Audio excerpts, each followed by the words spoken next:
السلام عليكم ورحمة الله وبركاته. بسم الله والصلاة والسلام على رسول الله.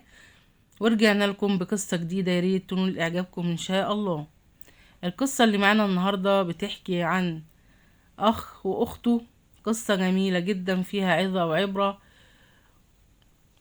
هتستفادوا منها كتير في حياتكم، لأن النماذج دي بنشوفها كتير في حياتنا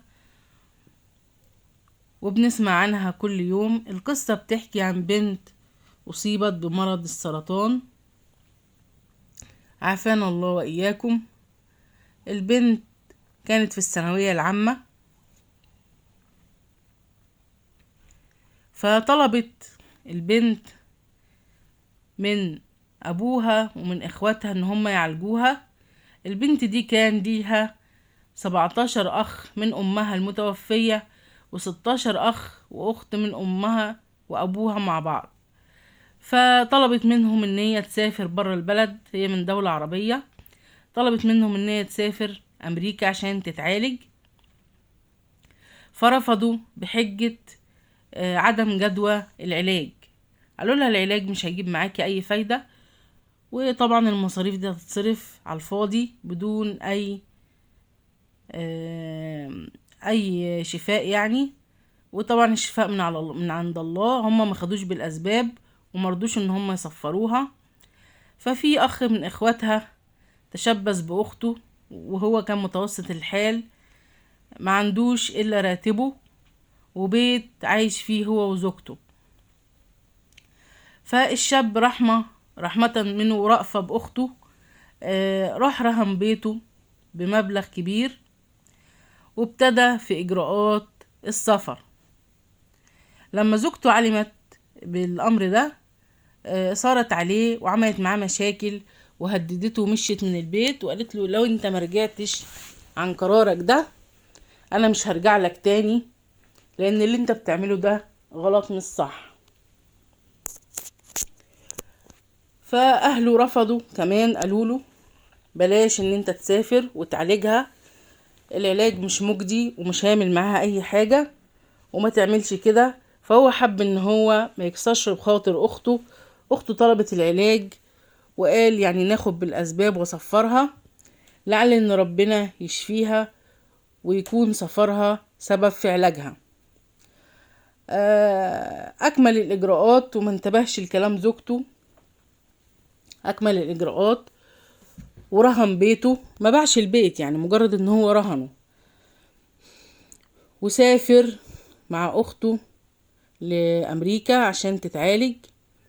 بعد 6 اشهر من العلاج ما جابش معاها جدوى، وربنا ما اذنلهاش بالشفاء. يعني روحها صعدت عند اللي خلقها. فتكفلت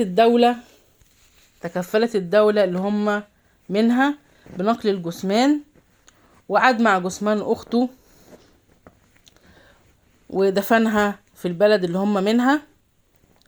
في الفترة دي رفضوه من شغله رفضوه من شغله، فعاد للبلد وما كانش عارف يعمل ايه، ما كانش عارف هيشتغل ايه ولا هيروح فين. فهو قاعد في يوم من الايام لقى واحد من قرايبه جايله بيقول له انت ورثت ارض. الارض دي الارض دي ملك ليك لوحدك، محدش هيشاركك فيها ابدا. الارض دي ليك لوحدك، محدش معاك فيها، والارض دي يعني بتاعتك انت لوحدك. ففرح كتير ومشي في الاجراءات، بس الاجراءات خدت وقت معاه. فبعد ما رجعت له الارض وخدها وربنا من عليه بيها عشان جبر بخاطر اخته دعت له، قالت له وهي بتموت، قالت له ربنا يرزقك بالرزق الواسع يا اخي، وسع في رزقك. وقعدت تدعي له ان هو ربنا يكرمه في حياته. اول حاجة عملها راح فك الرهن بتاع البيت اللي هو كان رهنه، وادى البيت لزوجته، كتب البيت باسم زوجته، وبعت لها ورقة الطلاق مع العقد بتاع البيت. حاولت زوجته ان هي ترجع له تاني، مرضيش ان هو يرجعها ابدا، علشان ما وقفتش معاه في الموضوع دوت، وحس ان هي بتحب نفسها وبس. لو كانت صبرت من الاول اهو البيت ما اتباعش، وربنا رزقه بمال والبيت بقى بتاعه، يعني رجع الفلوس اللي كان راهن بيها البيت. لو كانت صبرت معاه من الاول كان ربنا كرمه، لان هو كان عايز يساعد اخته وعايز يقف معاها. فربنا من عليه بالارض دي واشتغل، وربنا فتح عليه ورزقه بزوجة صالحة. البنت ديت اصبحت داعية. البنت دي لما كبرت حكت القصة اللي معانا دلوقتي. هي البنت بنته هي اللي بتحكيها، حكتها عن ابيها وقالت ان هو جبر بخاطر اخته، فربنا جبر بخاطره وعوضه خير عن اللي عمله معاها. رزقه بزوجة صالحة، وابنته طلعت داعية، وربنا كرمه فيها اخر كرم، لانه حب ان هو يجبر بخاطرها، فربنا جبر بخاطره. يا ريت يا جماعة، انا مش بقول لكم بيعوا بيوت او رهنوا بيوت او اعملوا كده، يا ريت كل انسان يحس باللي حواليه، مش لازم اخته وبس، يحس باي انسان حواليه ويكون في عون اي حد.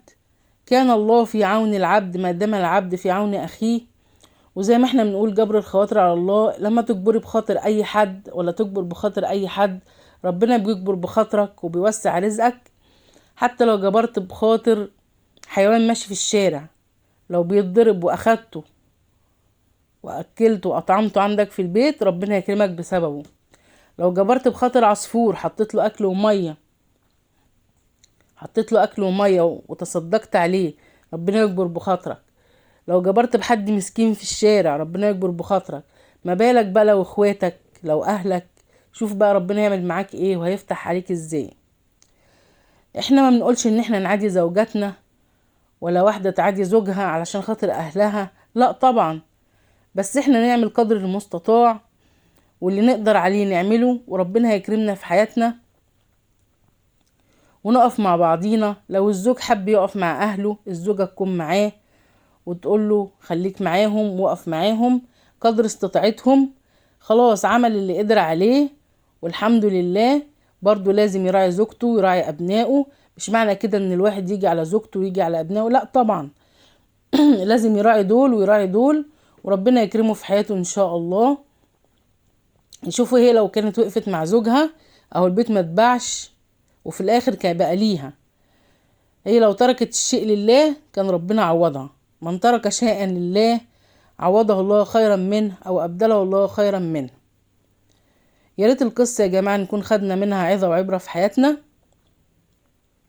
وان احنا منبخلش باي حاجة على حد ونقف جنب اي حد لو في مقدورنا اي شيء نعمله. وربنا كريم هيكرمنا جميعا ويوسع رزقنا جميعا ويجبر بخاطرنا زي ما جبرنا بخاطر اي حد. وياريت القصة تكون عجبتكم، واقول لكم استودعكم الله الذي لا تضيع عنده الودائع، والسلام عليكم ورحمة الله وبركاته.